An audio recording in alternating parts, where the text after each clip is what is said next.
my whole identity had become based on this facade or fake person that I had created. I run a branding, marketing, and communications firm. And primarily, we're just helping people tell their stories. And sometimes we're helping people navigate a crisis. And I've been pretty successful in the midst of, or in spite of, or maybe because of my failures. But that's how I define authenticity. It's being the real me in every context. Christian, how are you? Georgi. That's a good question. People ask me the question all the time, and I always stop. The temptation is always to say fine, but I always pause and I think for a minute, because I don't want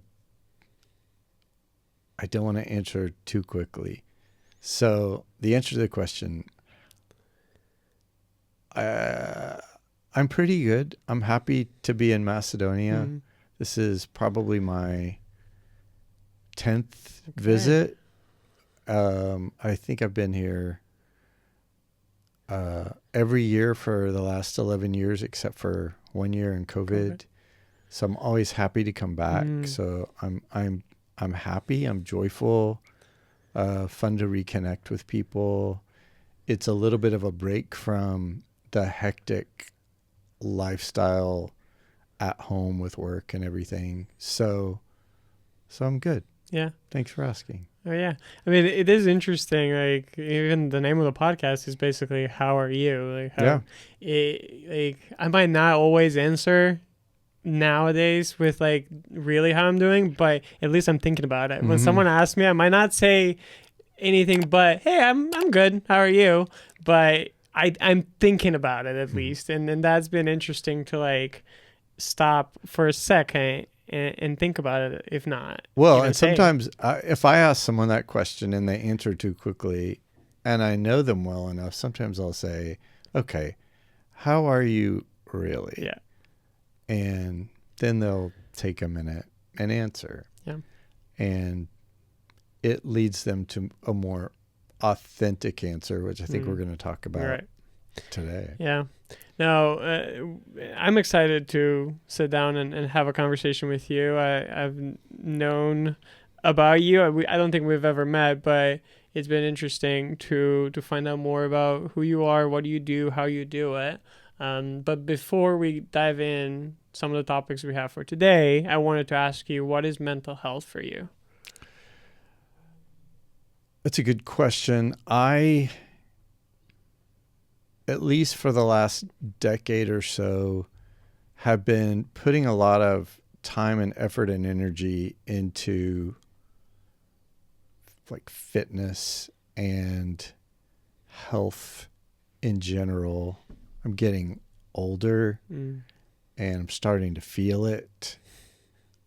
Things are hurting and aching, and every day something new. And so I go to the gym probably 4 or 5 times a week. I lift weights. Sometimes I run on a treadmill.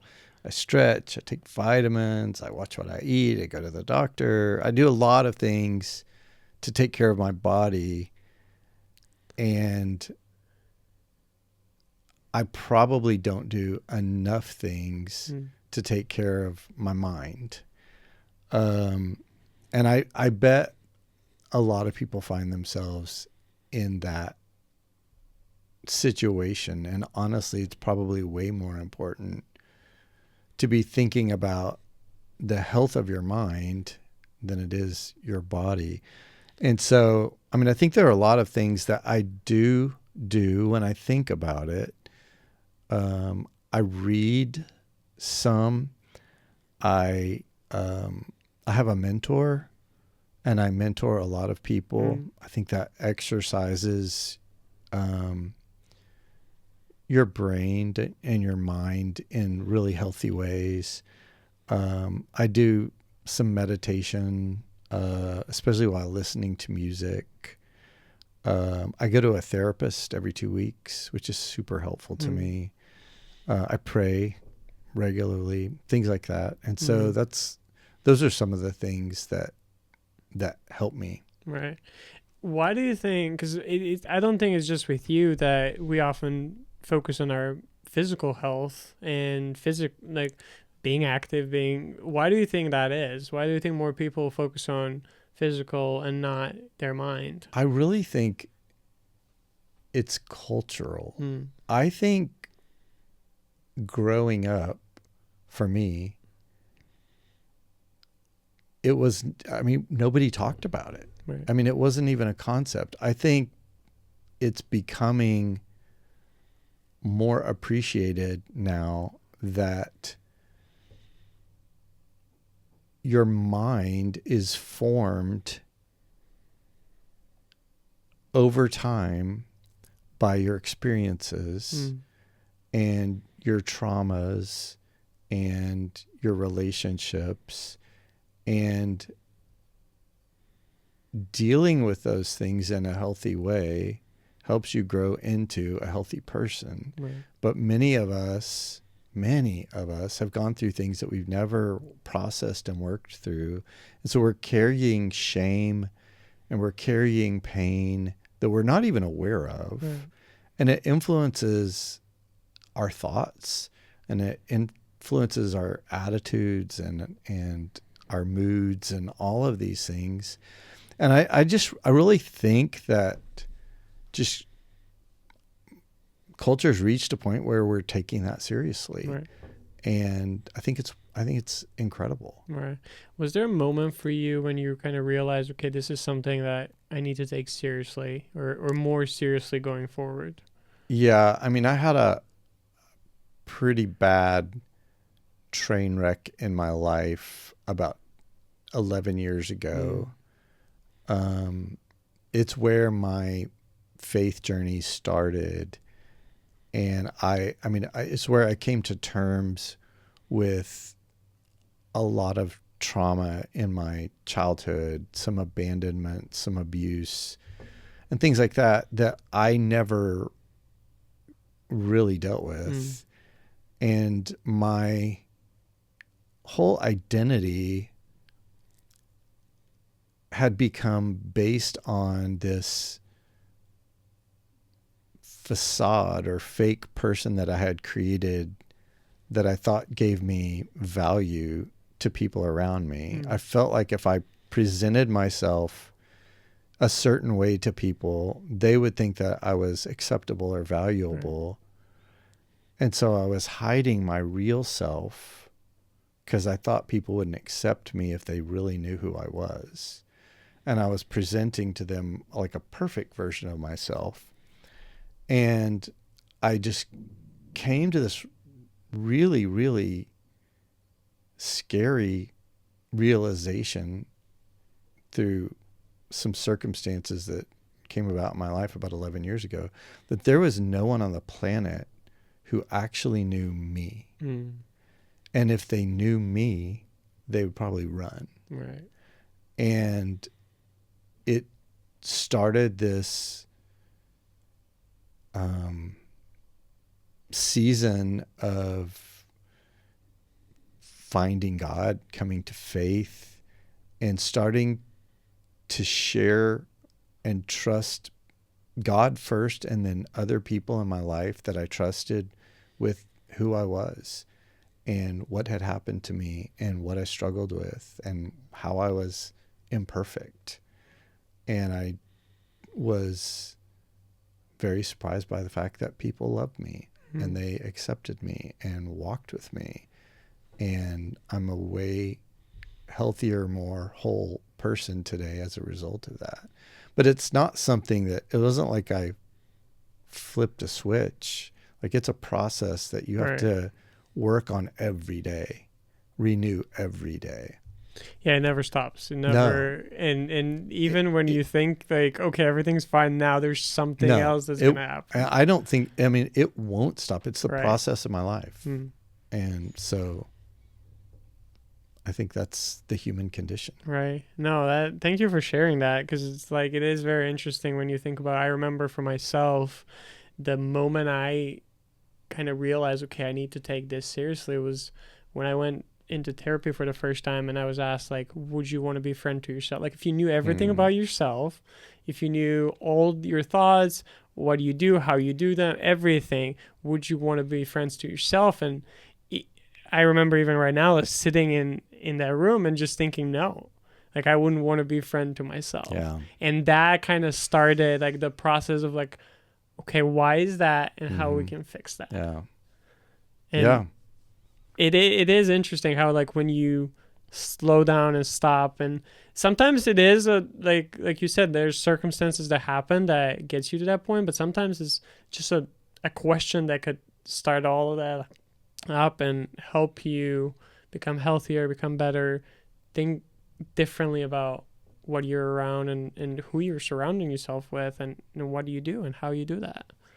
So it is, thank you for sharing that. I kind of, it is interesting to think about that way. And I hope our audience and whoever's listening could, like, even if they want and they can ask themselves that question, I think it helps a lot to stay grounded and stay where you are and keep going. Yeah. So, I mean, researching you, and I've heard a lot about you. I guess I'll just allow you to, like, just add a little bit about what you do. I'm sure the audience might not be as familiar with you, but who's Christian Pinkston? What do you do?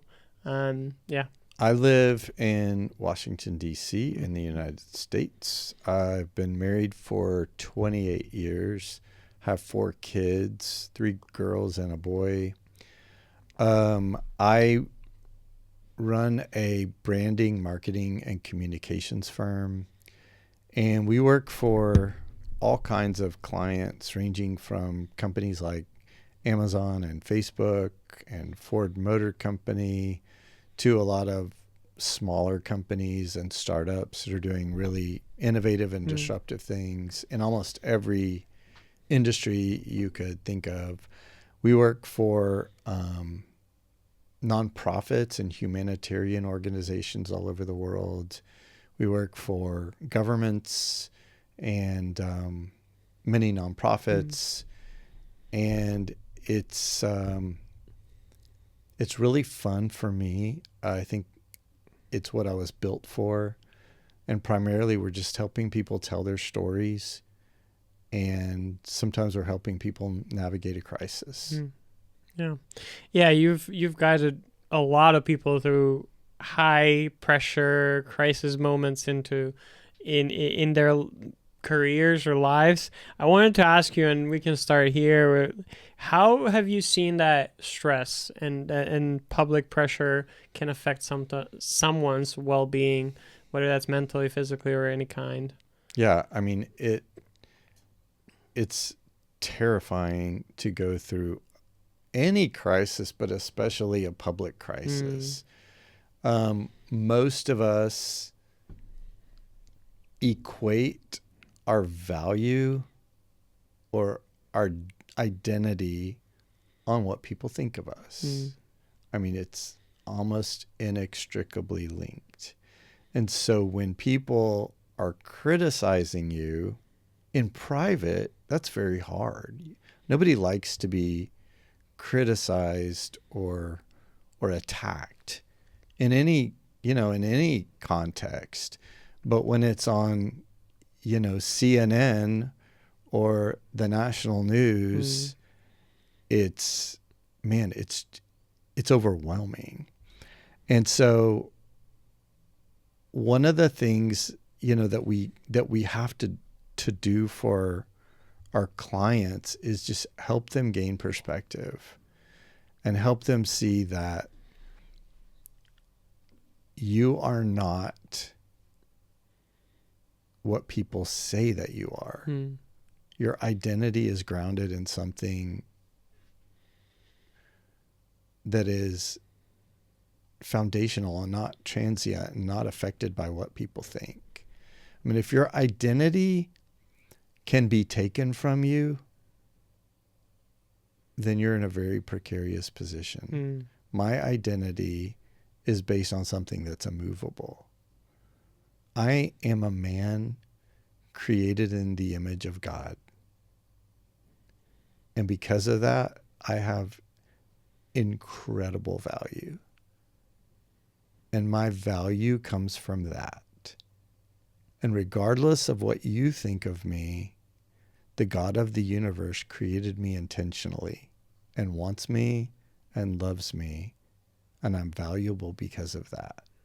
And you have to be very secure in that. And if you are, when people are criticizing you, you can weather it and withstand it, and you don't become paralyzed by fear. Right.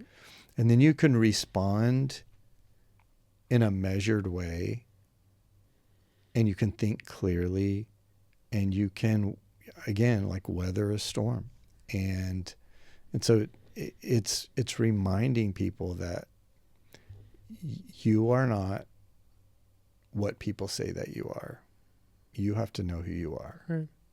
Yeah, the finding that why of why we do things the way we do. Yeah, and I mean, for other people, I mean, you might define it differently, but I told you how I define it for myself. Yeah.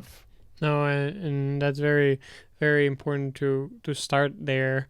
I wanted to also ask you, because, I mean, part of your job is branding and helping people, helping leaders, helping organizations, like, put a picture of themselves out there in the world, whether that's going to be online or in other ways.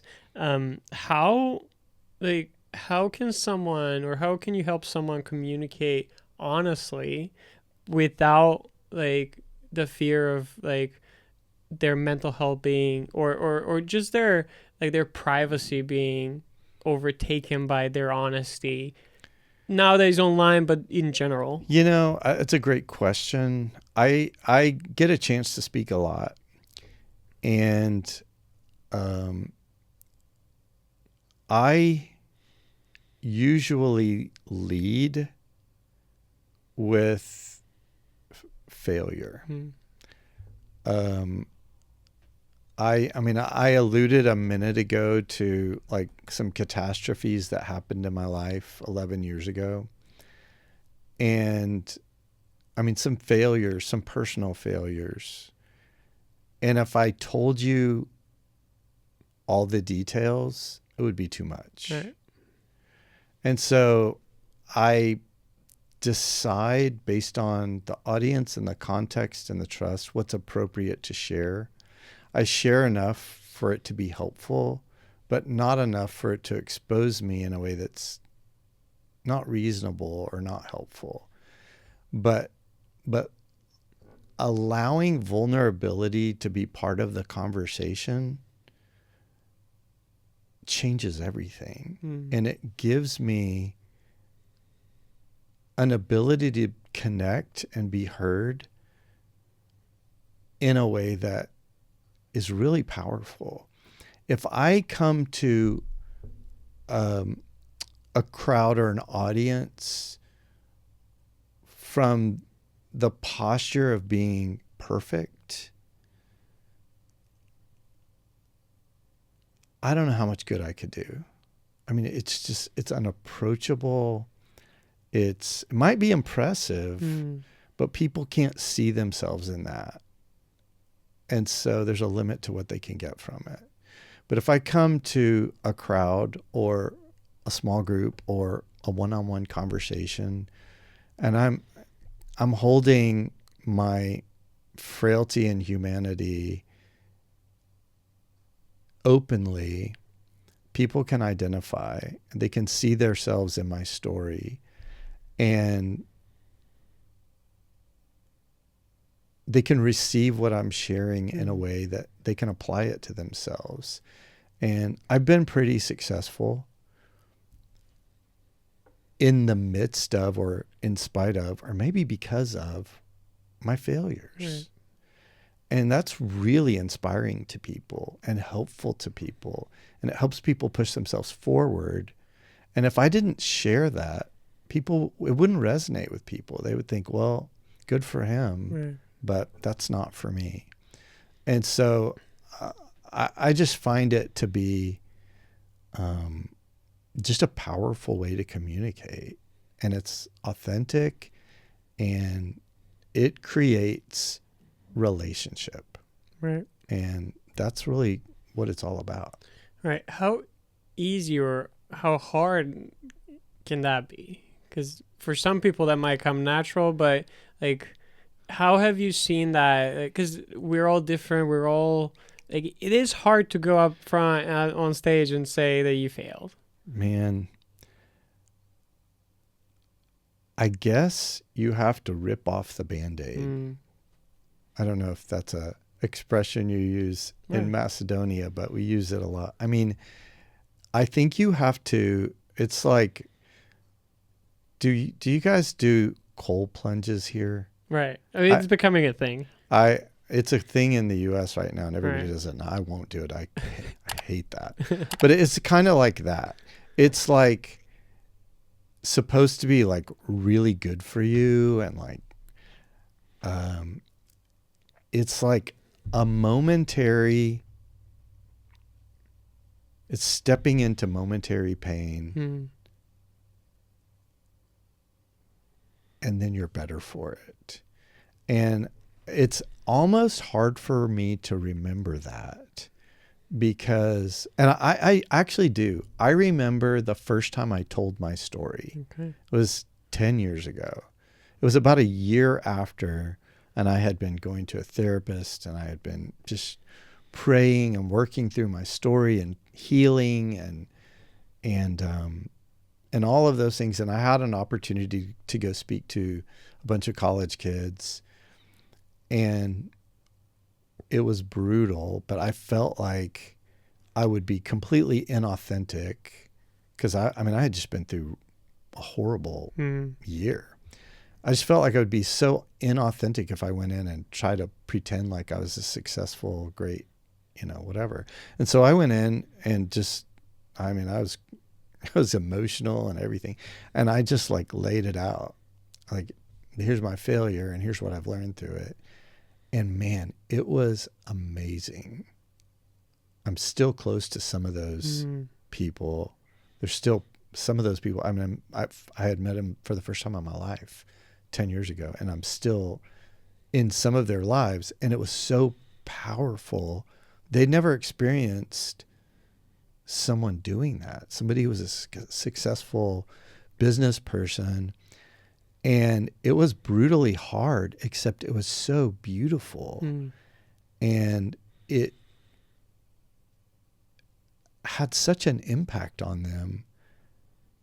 And some of them invited me. They were from all like a bunch of different colleges, and some of them started inviting me to come to their college campus and tell my story to their friends.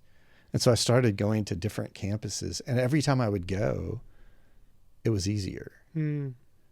And man, it is so much more powerful to be vulnerable and authentic and connect with people through your weakness than it is through your strength. Right. And man, over the last 10 years, I've told my story to like professional football teams and to crowds of CEOs and to like entire college campuses and to, I could go on and on. All of these opportunities have come up to talk about my story and then to talk about all the things that I've learned through it and to give people like life lessons that we're talking about right now because of vulnerability. I would have never had those platforms if I was only coming from a posture of success. And it's so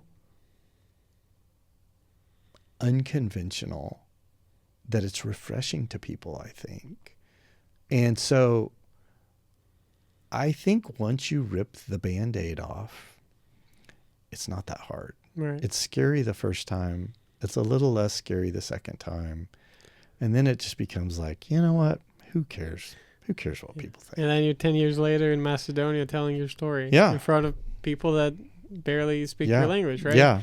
It is that like once you start, and some of us probably will start small and, share your story with people that you know. Totally. And then gradually go to higher, like bigger crowds. Yeah, totally. Yeah. You mentioned authenticity a few times in our conversation so far, and I know you've talked about how important it is to be authentic in your leadership. What does an authentic look like? For me, and I say this a little bit aspirationally, like this is what I'm going for. Okay. I'm not there yet. But for me, authenticity is being the same man in every context. Mm-hmm. And so being the same man on this podcast and in the corporate boardroom and at my family dinner table and at my church and alone in a hotel room on a business trip and at a sporting event and wherever, it's being that same man, not having different versions of myself that I present based on the context that I'm in. That's the definition of inauthenticity. And so that's what I'm striving for. Not quite there yet, but that's how I define authenticity. Right. It's being the real me in every context. Yeah. What are some of the things that you think are helping you to become a better version of that every day, or could help you to even be more authentic in any situation you're in? I mean, one of the things that has been incredibly helpful to me over the last 10 or 11 years has been a habit that might seem kind of legalistic, but for me, it's become like breathing. I start every day the same way. I wake up, I make coffee, I go sit in front of my fireplace, whether or not it's lit. And my wife does the same thing. And I spend time just quiet. And for me, I read my Bible. I mean, somebody else could read whatever is inspirational to them. I pray and meditate. My wife and I pray together. But what I'm doing in that time is resetting my identity, because my reflex every moment of every day is to view my value based on what people think of me. I'm struggling right now, if I'm being honest, to want you to think I'm amazing. Like, I want you to think I'm incredible. I'm like, oh, how can I answer this question in a way that you think I'm great? Because I'll get value from that. If you think I'm awesome, maybe I'm kind of awesome. And if I don't reset what makes me significant every morning, then I'm going to go into that day seeking people's approval in a way that's very unhealthy and very inauthentic. Because I'm trying to be what you want me to be, not who I am. And so for me, that resetting every morning, and for me, it's reminding myself, okay, who am I? For me, I'm a child of God, created by God, loved by God, wanted by God, valued by God. And that's all I need. I'm going to walk in that today, and I'm going to represent that to people today. And what they think of me is up to them. I'm not going to worry about it. And I'm going to treat them with love, generosity, and respect out of who I am, irrelevant of who they are or what they think of me. And that's a really healthy way to live. And it blesses other people. And it honors other people. And so that kind of habit of resetting helps me, not perfectly, but it helps me be more authentic. And if I miss a day or something, I just fall into that old habit. And even when I do it in the morning, I still find myself struggling. I mean, it's a lifelong pursuit for me. Right. Like you said at the beginning, like it doesn't stop. No. I've heard of, there's one thing that I'm trying to practice myself is the 2-day rule. Like I can miss a workout or a run today, but I got to do something tomorrow. Yeah. Because if I miss it 2 days in a row, more likely I'm going to miss it the third day. 100%. Yeah. So it is very important to like stay grounded. And even like, I like that you said, because sometimes, you know, I feel like I fall into that trap of like, well, I don't feel, or I do it only because that's the rule that I set. I'm like, but sometimes that's what I need. Yeah. Sometimes I need that rule, no matter if I feel it in the morning or not. I have this thing with now my wife, when we were doing long distance, I made sure that every morning I would text her good morning. Mm-hmm. And some days I did it the first thing I woke up. Some days it took me an hour to do that. But that was kind of my thing of like, okay, I'm going to love her for who she is. And sometimes, yeah, we've had a rough night, but in the morning I choose to text her good morning because I love her and I'm resetting, like you said, that day. Yeah. Yeah. It is very interesting to like think about that kind of stuff and how you can, just a small thing, like 15 minutes in front of a fireplace can help you reset. That's absolutely true. And I mean, the small things lead to big things. And making a bunch of small decisions help you make the big important ones in the right way. It's helping you become disciplined in your life. Right. How open are business people or leaders, people that are successful to this, to you telling them, hey, you need to be authentic, you need to figure this stuff out? I mean, I'm very open about this. I don't care. Okay. And I don't ever do it. I try to do it in a very winsome way. And I have never had anyone push back. And I mean, I don't do it in a way that is judgmental or preachy or anything like that. I usually do it from the context of my story, and no one can argue with my story. I don't talk about what you should do. That's none of my business. I talk about my story and what I've learned and what's been helpful to me. And again, I do it in a way that I think is, I mean, winsome is the best word I can think of. And I share what's been helpful to me and what's been encouraging to me. And I think people appreciate that. I think there's a way to talk about these things that's uplifting and not,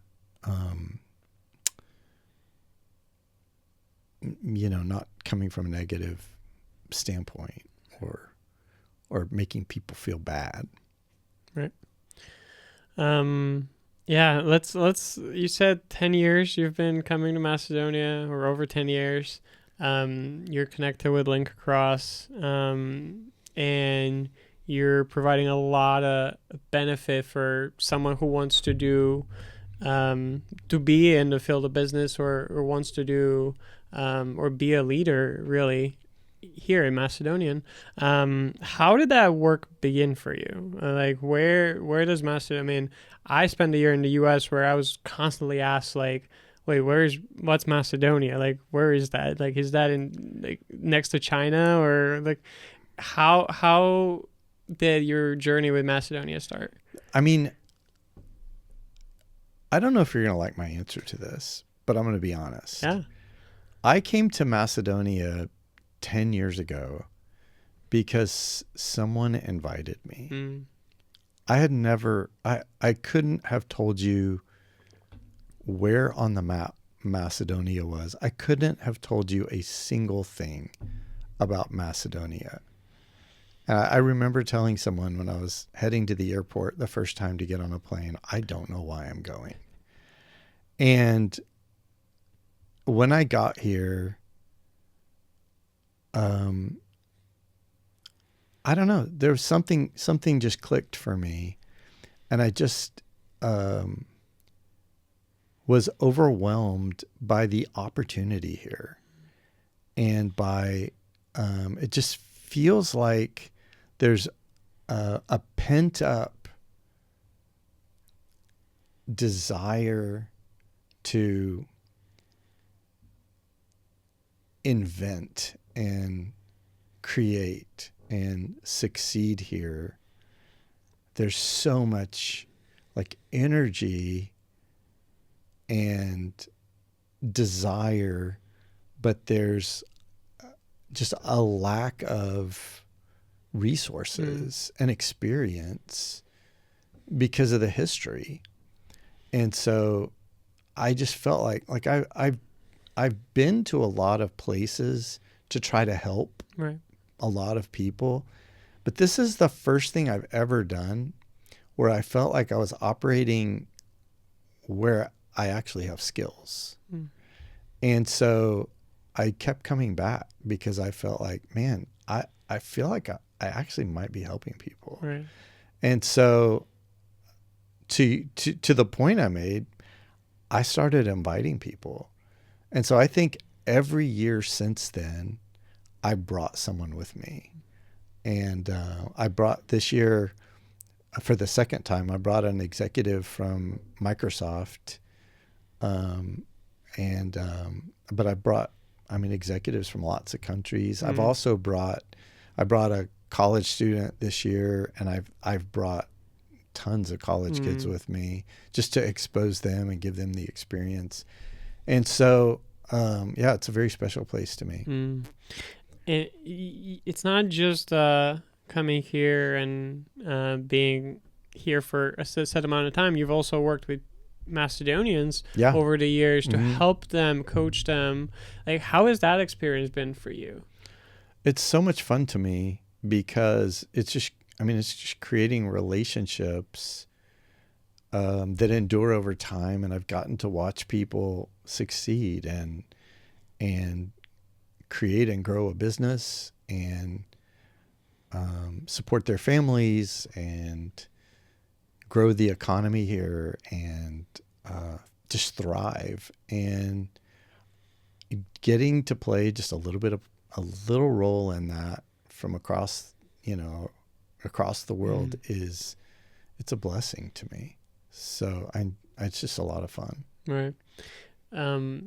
It is interesting because coaching is a big cornerstone of the program that you're involved with, GrowBiz, that Link Across does. You said you have a mentor, that you're mentoring people. What are some of the benefits that you've seen that might not even have thought of before you started coaching or before you had a coach or a mentor? Why is it important to have a mentor, to have someone that can help you in that way? It's someone who's gone before you. It's someone who can give you feedback and advice from the posture of having been there. And oftentimes, especially in a place like Macedonia, where building a business is not as common as it might be in a place like the United States, having a mentor who's been through the process, who can, give advice and teach lessons that they have learned is, it's very helpful. If someone has already made the mistakes and can help you avoid making them yourselves, that's pretty great. It's also encouragement. Starting a business is hard. It's hard. and it's lonely and it can be discouraging. And having someone who's been there and been through those hard moments who can say, you know what? I know what you're going through. I've been there. You've got to keep going. This is going to get better. You can trust that voice differently than you can trust a friend who hasn't experienced it. It's a voice that has credibility. And sometimes you desperately need that. You need someone to cheer you on who has the credibility and trustworthiness it'll give you enough to keep going. And another thing that I think is really helpful that I've been able to do with some of the people that I've mentored is I have access to other people who have expertise in different areas that I can bring in and give expertise in something that I'm not as good at, whether, accounting or, software development or different things like that. And so it's resources that you would probably have a really hard time connecting with on your own. And so it's a huge blessing. I would strongly encourage anyone who's seriously thinking about starting a business or who has started a business and is experiencing some of the difficulties that inevitably go with that. I would strongly encourage them to consider partnering with GrowBiz to get some mentoring and coaching. It's been so successful for so many people over the last 10 years that I've been associated with it. Right. I wanted to ask you, because you mentioned something, part of the reason coming back is that you feel like you're helping and you're serving others. And how have you seen your faith, your service shape you in a way that you feel better, help your well-being, finding your purpose in a way that is helping your mental health? And how do you see yourself every day? For me, I would tell people, and I do tell people quite often, that you should have 2 relationships in your life. And besides your family and all your friends and your peer relationships, you should have 2 specific relationships in your life. You should have a mentor. And I think you should have a mentor in your life on a personal level of someone you respect and someone you would aspire to be like. And I think you have to identify that person and ask them. It's kind of up to you. Hey, would you have coffee with me once a month or every couple weeks and just mentor me? And you have to own the relationship. You can't depend on someone else to do it. And if you're a small business person, I would have a mentor, and GrowBiz is the best way I know to find one, but a mentor who's gone before you in the business world as well. Having that is incredible. But you should have another relationship in your life. You should be a mentor. From a mental health standpoint, it's one of the most life-giving things I've ever done in my life. To take all of the things that you have learned and experienced and all the blessings that you've been given and pour them out into someone else's life, and to be the encourager, be the advisor, be the cheerleader, be the challenger to someone who's behind you. It's one of the most encouraging things you can do for yourself. It is better than therapy. And honestly, it's helping someone else, but I think for me, it helps me more than the people I'm helping.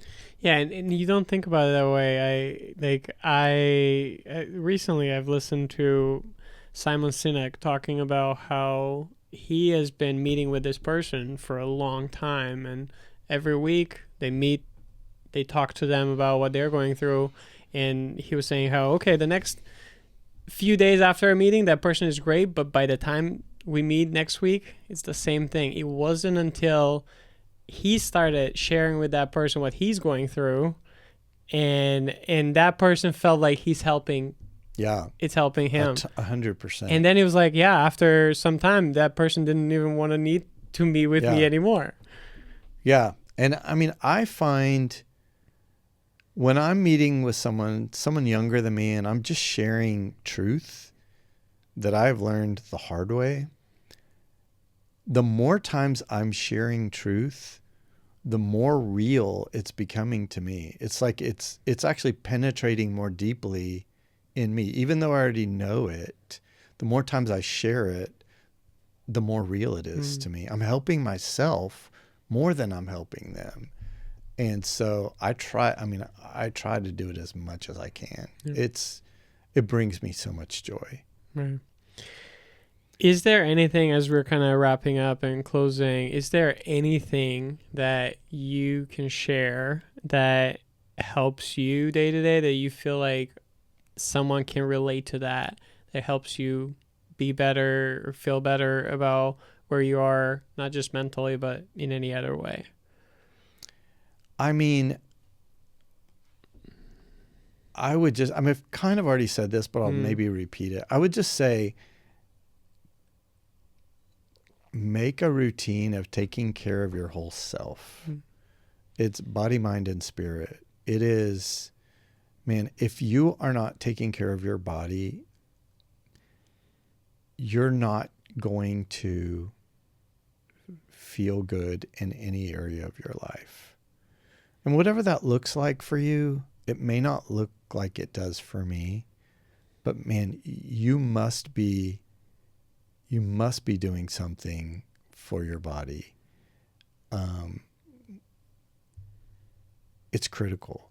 And if you're not doing something for your mind and your mental health and doing things like reading and meditating and therapy and all of those sorts of things, you're never going to be a healthy, whole person. And then spirit, man, if you're not engaging in the spiritual world, for me, it's my faith in Jesus, but for you, it's whatever it is. That is a significant component of yourself. And if you're ignoring that, and that's not something that you're pursuing in your life, you're missing out on a huge part of yourself. And so I would take all of those things seriously, because they're all necessary to be a whole, healthy person.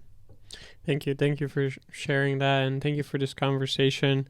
The last question I have for you is, what is your question for our audience? So if you could ask one question, what would that be? My question for the audience is the question I asked myself, or was confronted with 11 years ago.